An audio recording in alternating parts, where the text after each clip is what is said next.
উপস্থিত আছেন আমাদের সম্মানিত অতিথি প্রিয় অভিনেতা জনাব টেলিস আমাদের কাছ থেকে। আমার মনে আছে এখনো সেই গানটি, মেঘের ভিতরে দাইলে সাইলে উঠাইলি গোসো,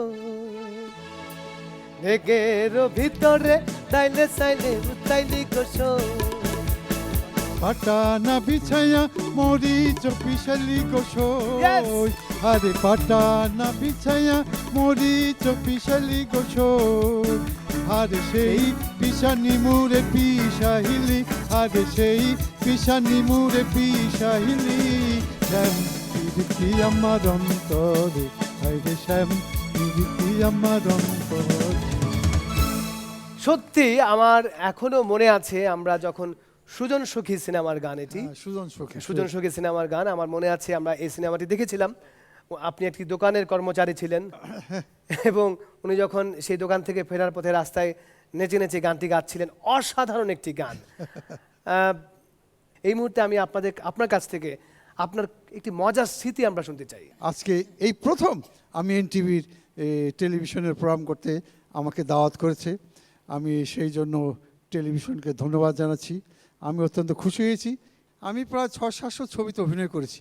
এখন এই ছবির কোনো হিসাব কিতাব নাই, তবে একটা ওই যে মনা পাগলা একটা ছবি, ওই ছবির নায়ক আমি। তো মনা পাগলার মধ্যে আমি ছিল পাগলা সিরা ড্রেস, মাথায় হেড, এখানে বদনা টদনা সব কিছু নিয়ে গান গেয়ে বেড়াতাম শহরে গ্রামে গ্রামে।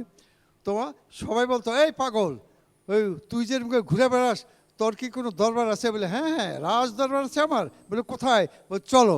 আমি যে রাজ দরবার ঢুকতাম সে একটা ভাঙ্গা বাড়ি, একটা মুরগির খোয়ার ভাঙ্গা, সেটা বসতাম, বসে আমার সৈন্যরা সব ছোটো ছোটো সব ন্যাংটা কলা পাতার ডাকা দিয়ে ওদের বন্দুক বানিয়ে দিয়েছিলাম। তখন কি গান ডাকাইছিলাম, মনা পাগল সবাই বলে দুঃখ নাই আমার, এই দুনিয়া রাজায় আমি হুঁশিয়ার। মনা পাগল সবাই বলে দুঃখ নাই আমার, এই দুনিয়া রাজায় আমি হুঁশিয়ার হুঁশিয়ার হুঁশিয়ার। আমি সবসময় একটা কথা বলতে চাই, জি, আমি টেলিস আহমদ ভাইকে একটি কথা স্মরণ করিয়ে দিতে চাই, যেটা হলো বেতারে, বাংলাদেশ বেতারের প্রথম রেডিও প্রোগ্রাম, দ্বিতীয় রেডিও প্রোগ্রাম, সবচেয়ে জনপ্রিয় প্রোগ্রাম নয়নমণির প্রোগ্রামে আপনি অংশগ্রহণ করেছিলেন। অশিক্ষা রক্ত দূষিত রক্ত, অশিক্ষা মানুষ দূষিত রক্ত, ফাদারিং সিস্টারিং এইসব বলে বলে আপনি মানুষকে আলোড়িত করেছিলেন। আমি তো ডাকতাম সবে লেডিসিং, ব্রাদারিং, সিস্টারিং, আপনারা কেমন আছেন বলতাম। ওই এই ইংলিশটা আমি বের করেছিলাম। ইদানিং দেখি ওই যে পটল কুমার গানওয়ালা একটা মহিলা মোটা, সে আমার ইংলিশ বলে, তখন আমি বলতে জানি সর্বনাশ, এতে সে আমারটা বলে ফেলছে। এরকম অনেক অনেক ইংলিশ নতুন নতুন আমি করেছি।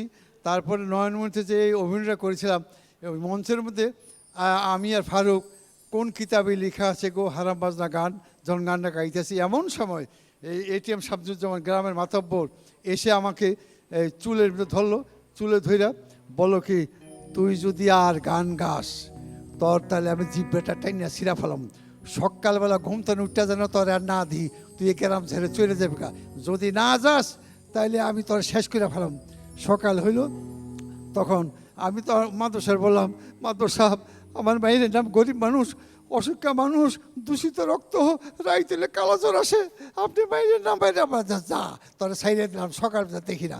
তো সকাল ধরে যাইতেছি, আমার একটা গরু ছিল দুইটা, একটা গাধা ছিল, ঘোড়া ছিল, এগুলি নিয়ে যাইতেছি। গ্রামবাসীরা ও আমি চলে এসেছি, সবাই কেছে আরে কই যাস, আরে তুই যাস কই বলে যাইতেছি, এই দেশে আমার থাকার কোনো জোর নাই, আমি গরু ছাগল নিয়ে চটলাম, কলে একটু চা খেয়ে যা, চা খেয়ে চা খাবে, যাওয়ার আগে বসলাম, 7-8 কাপ চা খেয়ে ফেলাম, খাই আমি শেষে গেলাম। অসাধারণ অসাধারণ অসাধারণ, স্যালুট।